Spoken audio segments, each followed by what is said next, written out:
உங்கள் ஆரோக்கியமே எங்கள் லட்சியம். மாமியார்ஸ் அடுப்பங்கராவிலிருந்து இன்றைக்கி நீங்கள் பார்க்க போகிறது இன்ஸ்டண்ட்டான நாரத்தங்காய் ரசம்.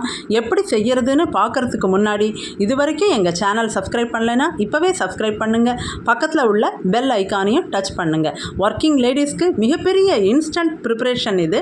இதுக்கு தேவையானது 3 அல்லது 4 தக்காளிகள், 4 மிளகாய் வற்றல், அரை ஸ்பூன் ஜீரகம், 1 ஸ்பூன் துவரம் பருப்பு எல்லாத்தையும் மிக்ஸி ஜாரில் போட்டு நல்லா அரைச்சி எடுத்துகிட்டு வந்துடலாம். இது போல் விட்டுட்டு இதில் தேவையான அளவு உப்பு, மஞ்சள் பொடி, அரை ஸ்பூன் தனியா பொடி எல்லாத்தையுமே போட்டு அடுப்பில் ஏற்றிருங்க. அது கொதிச்சிட்ருக்கட்டும். இந்த பக்கம் ஒரு நாரத்தங்காய் which is very good for digestion, நம்மளுடைய ஜீரண சக்திக்கு மிக மிக நல்லது இது. அதை 2ஆக பிளந்து அதுக்கு பிறகு அதுலேருந்து ஜூஸை எடுத்து வச்சுக்கோங்க. இதுக்குள்ளே அந்த ரசம் நல்லா கொதித்து வந்திருக்கும். அது ஓரளவுக்கு அடிப்பிடிக்காமல் நம்ம சிம்மில் தான் வைக்க போகிறோம்.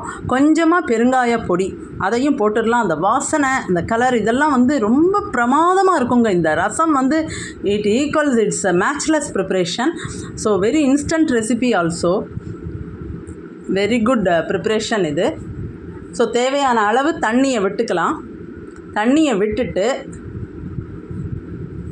இது அப்படியே நுரைச்சி வர வரைக்கும் வெயிட் பண்ணிவிட்டு அது மேலே கொத்தமல்லி இலைகள் தூவிட்டு அது அப்படியே நுரைச்சி வர வரைக்கும் வெயிட் பண்ணுங்கள். இந்த பக்கம் நெய் அல்லது நல்லெண்ணெயில் கடுகு மட்டும் தாளித்தா போதும். அது நல்லா பொரிஞ்சு வந்ததும் இந்த ரசத்தில் இதை ஆட் பண்ணிவிடுங்க. டைஜஷன் இதை பார்த்தீங்கன்னா சும்மா டேஸ்ட் பார்க்குறோன்னு வந்தவங்க மேலே மேலே சாப்பிட ஆரம்பிச்சிட்டாங்க.